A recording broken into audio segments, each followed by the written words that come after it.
Namaskaram, welcome to my channel. In today's video we are going to study about the trees जो आपकी class 10th की ही poem है which is written by Adrian Rich. इनकी आप एक poem जो है क्लास 12th में भी पढ़ेंगे, काफ़ी इंटरेस्टिंग पोएम है वो, और जिस थीम पे वो पोएम बेस्ड है सेम उसी ही थीम पे ये वाली पोएम भी बेस्ड है। काफ़ी इंटरेस्टिंग पोएम है बिकॉज एड्रियन रिच जो है वो एक फेमिनिस्ट पोएट थी। ओके, फेमिनिज्म के ऊपर वो ज़्यादा लिखती थी।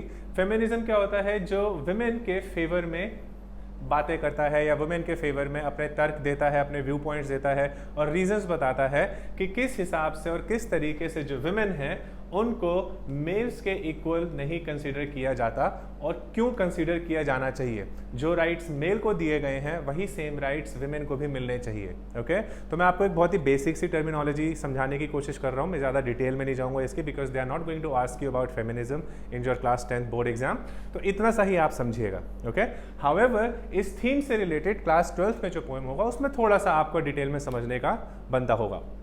नाउ इस पोएम को जिसका नाम द ट्रीज है उसका एक सिंबॉलिक पोएम भी बोला गया है। सिंबॉलिक पोएम क्यों? बिकॉज इसमें जो टाइटल ट्रीज है, ओके, खाली ट्रीज के बारे में ही बात नहीं करी गई है। ओके, इसमें किसी और चीज़ के बारे में भी बात की गई है। किस चीज़ के बारे में बात की गई है? We will try to understand. जो मैंने अभी आपको एक पॉइंट समझाया कि एक फेमिनिस्ट पोएट थी, ये विमेन के ऊपर ज़्यादा लिखती थी, तो अभी तक आप लोगों को समझ जाना चाहिए कि अगर ट्रीज ने टाइटल दिया है इस पोएम को जो टाइटल दिया है वो ट्रीज है अगर, तो वो किस से रिलेट करके समझाने की कोशिश कर रही है। ओके, और क्यों इसको एक सिम्बॉलिकल पोएम बोला गया है। So let's just try and understand. It is said that it is a symbolic poem जो फ्री वर्स में लिखी गई है। फ्री वर्स अभी मैं पिछले वीडियोस में भी समझा चुका हूँ कि क्या होता है। मैं फिर से बता देता हूँ कि जैसे आपकी मान लीजिए पोएम की लाइंस लिखी होती हैं। ओके, तो अभी तक जो आपने पोएम की नॉर्मली लाइंस पढ़ी होंगी उसमें एंड में जो है राइमिंग स्कीम होती है, जैसे A B A B B ऐसे करके राइमिंग स्कीम होती है, राइट। तो फ्री वर्स में क्या होता है, वो राइमिंग स्कीम प्रेजेंट नहीं होती है। वन, दूसरा, पोएम के जो बीच में मतलब जो आप पोएम के हम जो वर्ड्स लिखते हैं उनमें कोई रिदमिक पैटर्न भी नहीं होता है, उसमें कोई रिदम भी नहीं होती। मतलब वो ऐसा लगेगा कि जैसे झटके ले लेके वो पोएम लिखी जा रही है। ओके, कुछ एक फ्लो नहीं लगेगा उसमें, ठीक है ना। तो बस अभी इतना सही समझेंगे। फ्री वर्स में लिखी गई है, एक सिंबॉलिक पोएम है। It focuses on the movement of trees that are indoors. तो इसमें जो पोएट है, ओके, उसको पर्सोना बोला गया है, अभी हम आगे देखेंगे। जो पोएट है वो एक रूम में बैठी हुई है and when she is sitting in a room she is watching some trees, okay, जो धीरे धीरे करके बड़े हो रहे हैं। एंड इसमें यही समझाया गया है कि she is focusing on the movement of the trees. Okay, indoors, जो इनडोर्स है, जिस रूम में वो बैठी है उस रूम में जो ट्रीज लगे हुए हैं वो उसकी मूवमेंट पे फोकस कर रही है। Seeking to escape into the forest, seeking freedom. तो वो जो ट्रीज है वो उस रूम से बाहर निकलना चाह रहे हैं, वो उस रूम में और कैद नहीं रहना चाह रहे, तो वो धीरे धीरे उनकी ब्रांचेस निकल रही हैं, उसकी पत्तियां निकल रही हैं और वो उस रूम को उसकी जो इसमें दिखाएंगे आपको कि इसमें जो सीलिंग है उसकी जो वॉल्स है उसको तोड़ के बेसिकली वो बाहर निकलना चाह रहे हैं। And those trees want to go into the forest. यहाँ पे फॉरेस्ट है, जो पोएट उस रूम में बैठ के मतलब अंदर बैठ के देख रही है कि बाहर फॉरेस्ट है, और जो ट्रीज हैं वो उस रूम को तोड़ के बाहर निकलना चाह रहे हैं। वो कन्फाइंड नहीं रहना चाहते, वो उस रूम में बंद नहीं रहना चाहते। Okay, then it says the trees represent nature of being. जो ट्रीज है वो किसको रिप्रेजेंट कर रही है? Nature of being, that is womanhood. Womanhood को रिप्रेजेंट कर रहा है। क्यों रिप्रेजेंट कर रहा है वो भी आगे समझने की कोशिश करेंगे। इसमें वो ये कह रहा है कि जो वुमेनहुड है उसको बहुत ज़्यादा सप्रेस किया गया है, उसको एक चार दीवारी के अंदर बंद करके रख दिया गया है, और जो ट्रीज है वैसे ही उस ट्रीज को भी उस चार दीवारी के अंदर बंद रख दिया गया है। ओके, सो जिस तरीके से वो ट्रीज उस चार दीवारी से बाहर निकलना चाह रहा है उसी तरीके से जो वुमेन है इस चार दीवारी से बाहर निकलना चाह रही है, उसको अंदर नहीं रखना है। तो कुछ ऐसा सा कंसेप्ट है इसमें जो समझाने की कोशिश की जा रही है ट्रीज के थ्रू। ओके, क्या बोला गया है? Trees represent nature of being, that is womanhood. Power of nature symbolised by trees, unconquerable, may be suppressed or confined for a while, but later find a way to resurrect themselves. Similarly true for women. तो इसमें क्या है कि power of nature के बारे में बताया गया है कि आप नेचर को कंट्रोल नहीं कर सकते, आप रेत को, पानी को अपने हाथ में कितनी देर पकड़ लेंगे? वो धीरे धीरे करके सरकता रहेगा, नहीं कंट्रोल कर सकते। फायर को कंट्रोल नहीं कर सकते खुद। ओके, नेचर को काटने के लिए ऑब्वियसली नेचर ही इसमें दिखाया गया, but manually it is very difficult to control nature, it is unconquerable, आप उसको कॉन्कर नहीं कर सकते। तो वही चीज़ इसमें पोएट समझाने की कोशिश कर रही हैं कि जैसे नेचर अनकॉन्करेबल है, जैसे वो ट्रीज जो हैं वो अपने रास्ते को बाहर निकाल रहे हैं उस कमरे से, वैसे ही वुमेन जो है, बिकॉज वुमेन को रिप्रेजेंट किया गया है ट्रीज से, वैसे ही वुमेन जो है वो एक दिन इस चीज़ को, इस शैकल्स को, इन बेड़ियों को तोड़ देगी और बाहर निकलेगी। Okay, so this is the kind of introduction जो इसमें आपको इस पोएम में समझाने की कोशिश की गई है। Let's understand the theme.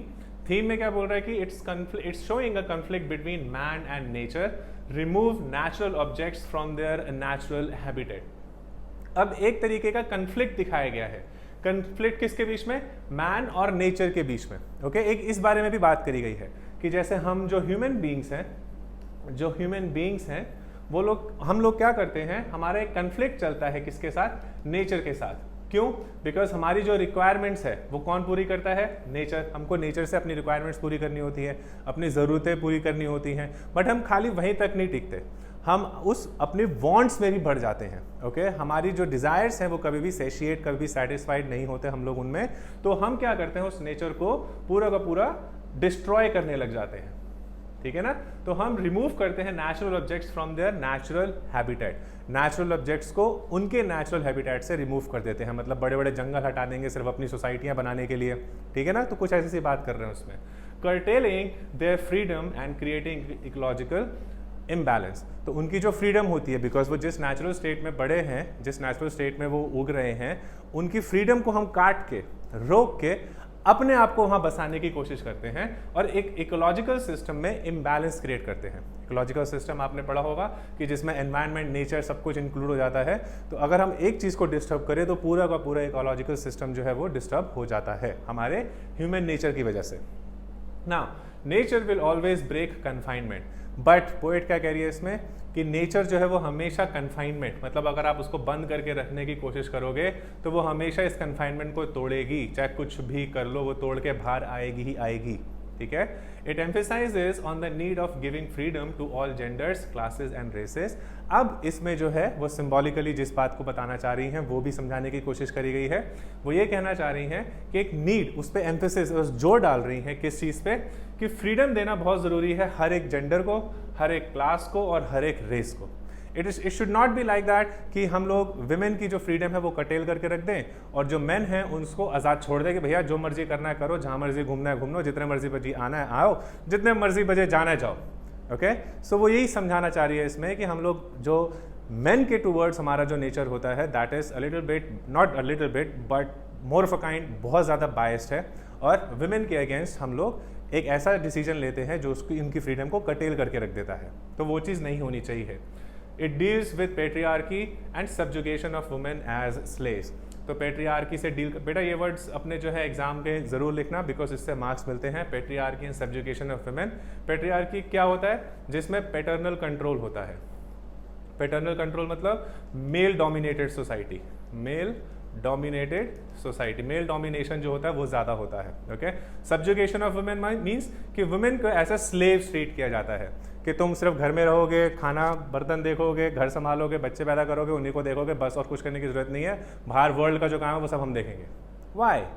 Okay, so feminist जो हैं वो इन चीज़ों पे क्वेश्चंस उठाते हैं। ओके, और क्वेश्चंस उठाने के बाद that is the kind of things they want equality in, वो चीज़ है इसके ऊपर।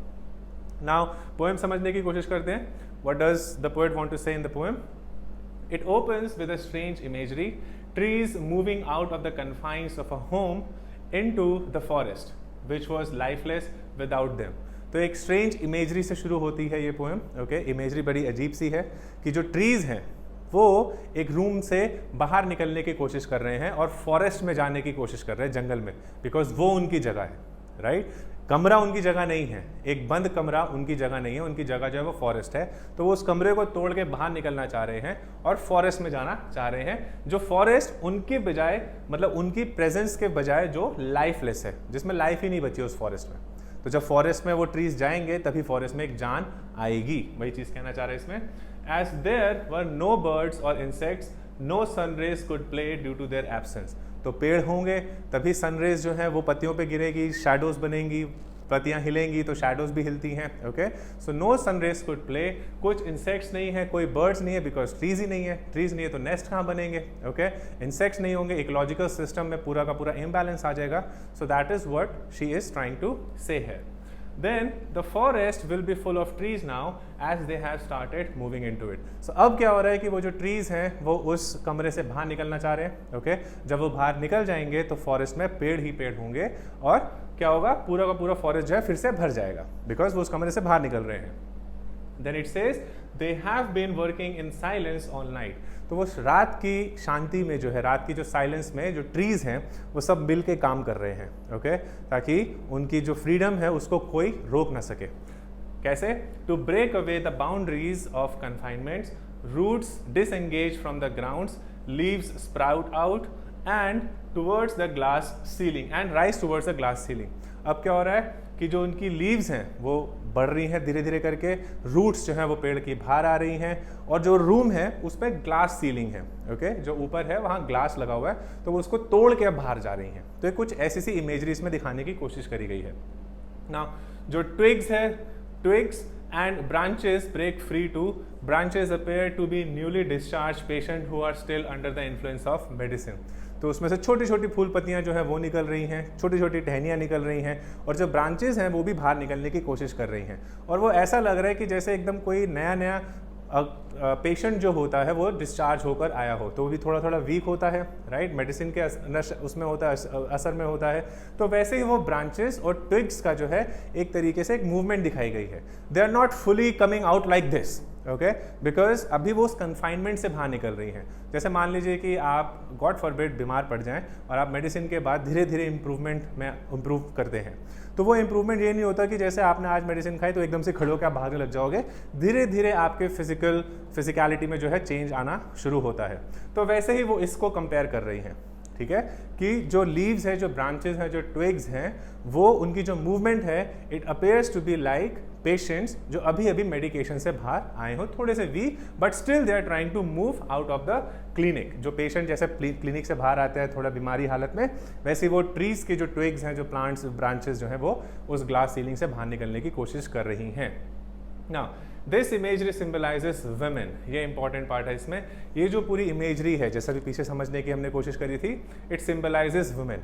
वैसे ही जो वुमेन है, बिकॉज वो एकदम से झटके से तोड़ के बाहर नहीं आई हैं, धीरे धीरे बाहर निकलने की कोशिश कर रही हैं।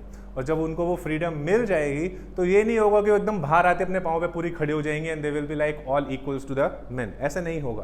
दैट इज़ वाई उनको उन पेशेंट उनसे कंपेयर कर रखा हुआ है जो भी थोड़ा अपने मेडिसिन के नशे में है, क्योंकि वो जो विमेन है, because they will take time to stand up on their own, right. तो इसलिए उसको सिंबलाइज किया गया है इस इमेजरी को विमेन से, breaking free from restrictions, prejudices and discriminations. तो जो विमेन है वो रेस्ट्रिक्शंस, उनके ऊपर जितनी भी पाबंदियां लगाई जाती हैं उससे वो लोग, उनकी जो बेड़ियां हैं उनको तोड़ के बाहर आ रही हैं। जितना भी डिस्क्रिमिनेशन उनके अगेंस्ट किया जाता है उसके अगेंस्ट वो निकल के बाहर आ रही हैं, ओके। और जितना भी भेदभाव किया जाता है सिर्फ एक मर्द और एक औरत को अपने माइंड में रख के, उन सब से निकल के वो बाहर आ रही हैं।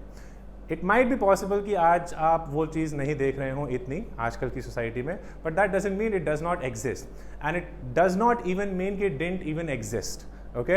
ये बहुत पहले से चलता आ रहा था। तो आजकल जो आप काफ़ी सारी मूवमेंट्स देख रहे होगे फेमिनिज्म के ऊपर जो चल रही हैं, ये हो गया एटलीस्ट उसको 150-200 साल हो चुके हैं, उससे भी शायद ज़्यादा हो चुका है इस मूवमेंट को शुरू होते हुए।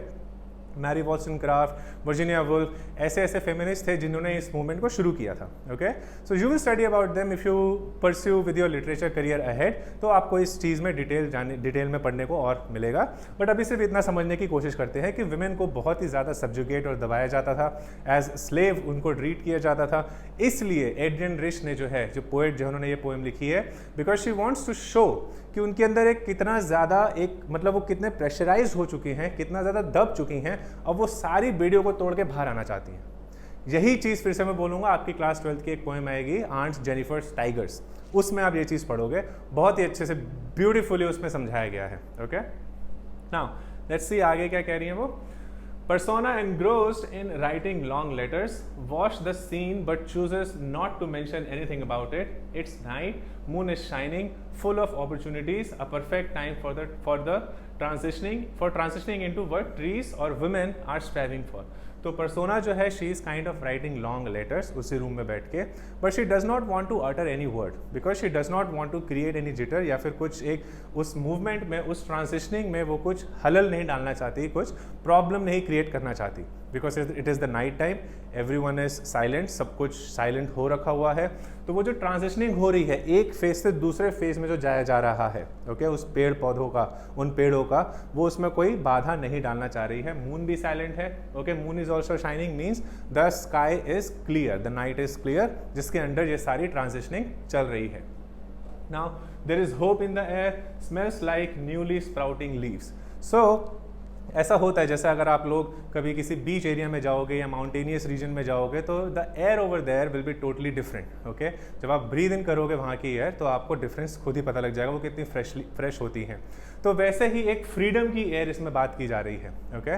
The moment the twigs, the branches, the trees will leave that room, they have that thing, they have that hope, they can smell the hope in that air। तो वो चीज़ इसमें बताई गई, hope of freedom, hope of living their life अपने ही terms पे, वो चीज़ है इसके अंदर। Now poets heart is fluttering with whispers of caution and scepticism, encouragement and hope, no time to say no or stop, time to let happen what should have happened long ago। तो poet जो है इस transitioning को बिल्कुल भी नहीं रोकना चाह रही है, वो ये चाह रही है कि जो ट्रांजिशनिंग हो रही है वो होती रहे। ये ट्रांजिशनिंग जो है आज से काफ़ी पहले ही हो जानी चाहिए, जो अब हो रही है, और वो उसको नहीं रोकेगी। वो चाह रही है कि ये सारी जो है इस बेड़ियों को तोड़ के, इस रूम की दीवारों को तोड़ के पेड़ जो है बाहर चले जाएं। तो एक थोड़ा हायर मतलब समझने का कोशिश करना, it is not just restricted to the trees, right. She is basically talking about her own self, she is talking about the whole womanhood, ठीक, कि विमेनहुड जो है या विमेन जो है उनको इन सारी शैकल्स को तोड़ के बाहर आना पड़ेगा। अभी अगले उसमें हम ये समझेंगे, वही बताया गया है। द विमेन जो बाउंड्रीज हैं, boundaries, shackles, limits symbolised by the glass ceiling bound to be broken. तो जो ऊपर ग्लास सीलिंग लगी है जिसको पेड़ तोड़ के बाहर जा रहे हैं, वो सब बाउंड्रीज, शैकल्स और लिमिट्स को सिंबलाइज करती हैं कि उसको तोड़कर उनका टूटना जो है बहुत ज़्यादा ज़रूरी है। Women and trees set to march at night। Women और ट्रीज को भी एक साथ दिखा दिया गया है कि they are set to march at night. March क्यों? बिकॉज एक आर्मी जैसे एक जोरों शोरों से निकलती है, मार्च करती है, ओके, फुल एंथुजियाज्म में। तो वैसे ही वुमेन और ट्रीज भी निकल चुके हैं अब अपनी फ्रीडम के लिए। Soon a new world and order and equilibrium will set in. अब क्या होगा कि एक इक्विलिब्रियम आएगा बहुत जल्दी, बिकॉज जो फॉरेस्ट में पेड़ नहीं थे वहाँ पेड़ पौधे आ जाएंगे, तो वहाँ की लाइफ जो है फिर से शुरू हो जाएगी। तो वैसे ही वो वुमेनहुड से कंपेयर कर रही हैं, बिकॉज वुमेन को हमेशा नीचे समझा जाता था, अब उनको आज़ादी मिल गई है तो वो मेन के इक्वल में आ जाएंगी और इक्विलिब्रियम जो है एक क्रिएट हो जाएगा, okay. Now winds of hope rushing forward to express their solidarity and support। तो वही winds of hope जो ऊपर बात की गई थी वो अपना पूरा साथ दे रही हैं, ओके, विमेन का, ट्रीज का पूरा साथ दे रही हैं, उनके साथ साथ चल रही हैं, उनको जोश दे रही हैं, that they should not lose their hope now। Then it says moon appears to be broken now as seen through the branches of the trees, seems to be sitting on top of a tall oak tree indicating completion of the tree's journey। तो moon appear to be broken क्यों? Because जो पेड़ हैं, बड़े बड़े जो पेड़ हैं, उनकी जो पत्तियां होती हैं, पहले तो क्लियर स्काई था, पेड़ कुछ भी नहीं थे, फॉरेस्ट क्लियर था एकदम, तो मून एकदम साफ नजर आ रहा था। बट अगर अब नीचे से पेड़ वाले सब उग चुके हैं, तो अब यहाँ से कोई बंदा अगर मून को देखेगा तो it will appear to be broken, मतलब हिस्से में नजर आएगा वो, ओके। सो वही चीज़ इसमें बोली जा रही है कि through the branches of the trees it seems to be sitting on top of the tall oak tree. ऐसा लग रहा है कि इसके ऊपर जैसे बैठा हुआ है, indicating completion of the trees journey. तो इस इमेजरी को किससे उन्होंने रिलेट किया है कि ट्रीज की जर्नी जो है अब खत्म हो चुकी है, मतलब वो अपने जगह पे पहुंच गए हैं। बिकॉज नाउ जो मून है वो एकदम क्लियर नज़र नहीं आ रहा, अब ऐसा टूटा टूटा सा नज़र आ रहा है, जैसे उसके सामने लीव्स आ जाती हैं, जैसे नज़र आता है वैसे वो बोल रही हैं उसमें। एंड इट अपेयर्स कि वो एक पेड़ के ऊपर बैठा हुआ है, ओके। यही इसमें बस बताया गया है इस पोएम में। इसके एक मैसेज देख लेते हैं कि मेन मैसेज वो क्या डिलीवर करना चाह रही हैं। That nature emerges out victorious in spite of all the damage man has done to it. Nature हमेशा ही विक्टोरियस रहा है। एक इंसान, ह्यूमन बीइंग जितना मर्जी डैमेज पहुंचा ले नेचर को, अल्टीमेटली नेचर जो है वो जीतेगा ही जीतेगा। Nature has its own way to balance out things, चाहे कुछ भी हो जाए वो अपने आप को बैलेंस आउट कर ही लेगा, वो चीज़ इसमें बोल रही हैं. Then trees symbolize women, we have just read that. So instead of stopping their growth, it's important to provide them with conducive environment. तो जो ट्रीज हैं वो वुमेन को सिंबलाइज करता है. ओके तो वो यही कह रहे हैं इसमें कि उस ट्रीज की या फिर उस वुमेन की ग्रोथ को रोकने की बजाय उनको एक कंड्यूसिव एनवायरनमेंट दिया जाए. कंड्यूसिव एनवायरनमेंट मतलब जो इनकी हेल्प करे, एक ऐसा एनवायरनमेंट जो इन वुमेन की या फिर ट्रीज की हेल्प करे ग्रो करने में, ना कि उनकी ग्रोथ को रोकने में. Okay, because it is in the long run it is not going to help the society. All right, तो वही चीज़ वो इस पोएम में समझाना चाह रही हैं, that we should stop subjugating women, we should stop playing with the nature. यही सिंपल सा एक्सप्लेन किया गया है इस पोएम के अंदर. All right, now if you still have any doubts, I would request you to please mention them in the comments. I will try to clear them up. And मैंने इसी से रिलेटेड और भी वीडियोस डाल रखी हुई हैं, आपको ऊपर आई सेक्शन में और नीचे प्लेलिस्ट में दिख जाएगा. I will be back with the next video soon. Thank you.